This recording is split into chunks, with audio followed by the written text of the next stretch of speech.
Hey everyone. So this is a question for clarification or a challenge really, which allows us to go very deeply into exactly what we're talking about here. So it begins, dearest sweet Claire, which I love. In one of your last recordings, you said something like the truth of us before the layers of conditioned separation, before that life in a form, intelligence just doing what made sense. Here's my question. So much of science is now showing how trauma begins often before birth.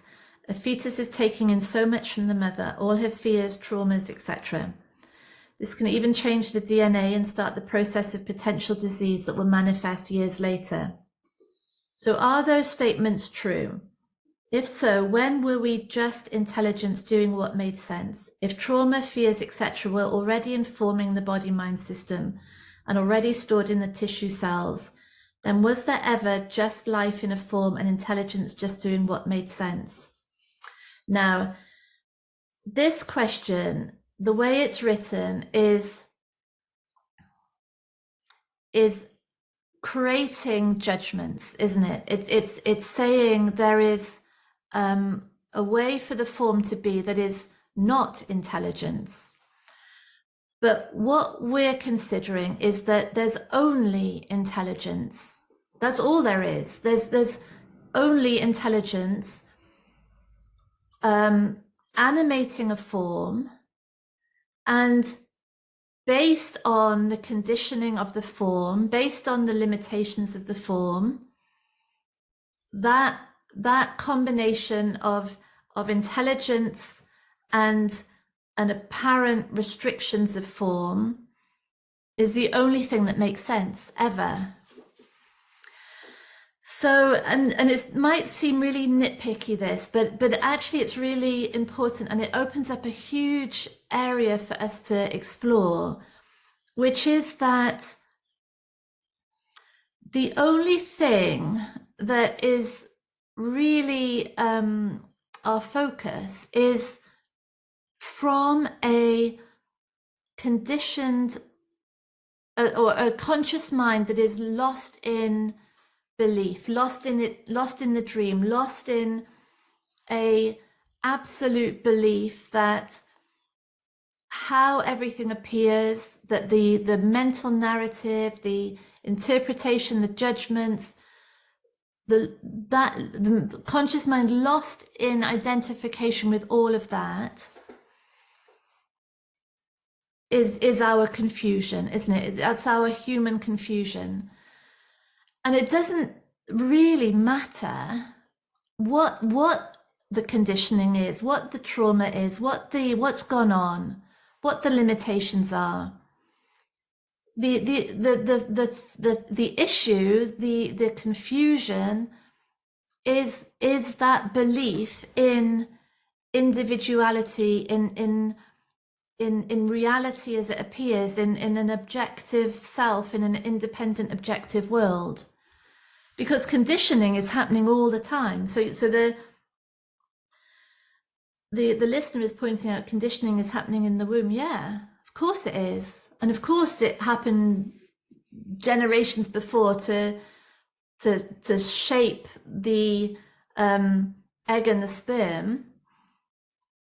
So already that's shaped by the history, and then the conditions in the womb, and then the birth, and then the childhood, and adolescence and adulthood. And right now there are things happening this minute that are conditioning this system. That's not the thing. That's not the issue. The issue is the identification with an apparent reality of a separate self and a separate external world. That's the only thing. Because when the conscious mind, when the conscious experience of being is lost in that's the lived idea of what we are.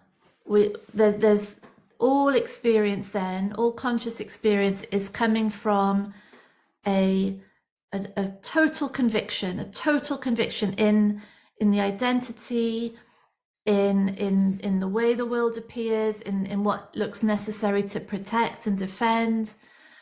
It just looks real, and that's the lived experience. When that's not the case, when that falls away, then the lived experience is of a conscious mind that is settled back into presence and observation, awareness of everything that is happening, including all behavior, including all words being said, including all reactions, emotions.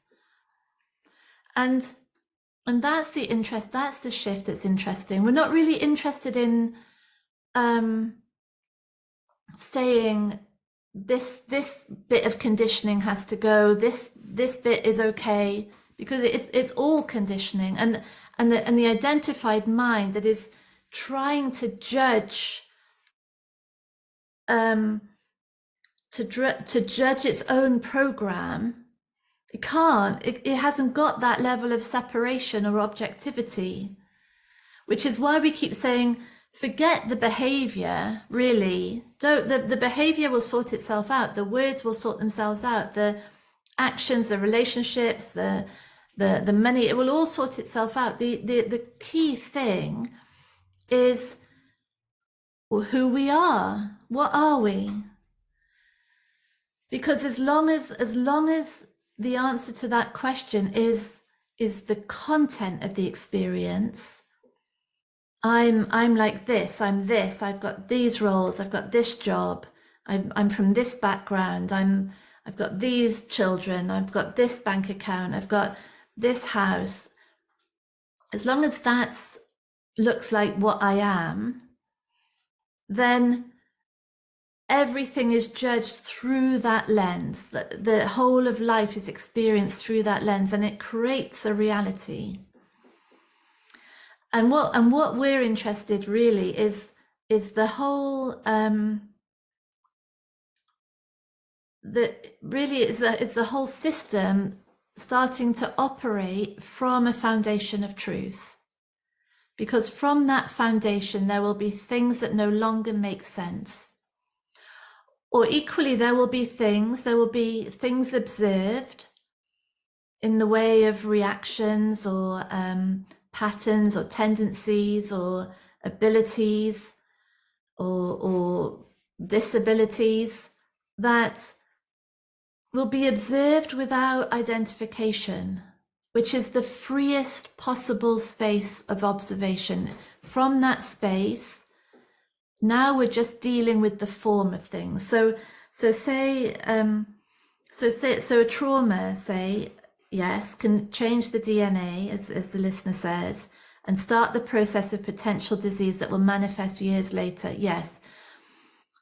When we realize that there is no separate external world and there is no separate internal self, and that the external world is a manifestation of the conditioning of that program, who it doesn't matter even slightly when it began. Now all trauma can start to be healed. And this is where DNA alters, where genes don't get expressed because there's no environment for them to be activated. And where, yes, there may have been a potential for disease to manifest years down the line, but that goes because the trauma, instead of being the unconscious driver of all behavior, all reactions, and instead of creating a reality without any realization, now there's a key, now there is a portal through which trauma becomes visible, and that portal is the external world. It's relationships, it's conflict, it's patterns, it's need, fear, shame, insecurity, playing out by the minute every day. So I hope this is clear, because it's so exciting and so fundamental that we're just bringing everything back to what's true, and things will fall away from that platform of truth, because they haven't got any, nothing is sticking with them. There's nothing holding them in place anymore. And this is really like a reset of the whole system through how reality appears. That's the visible manifestation of what's going on inside. And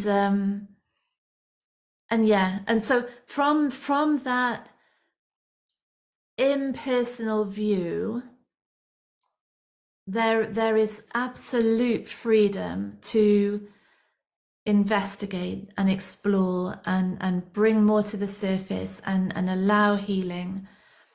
And it doesn't matter when any conditioning began. It's an ongoing process.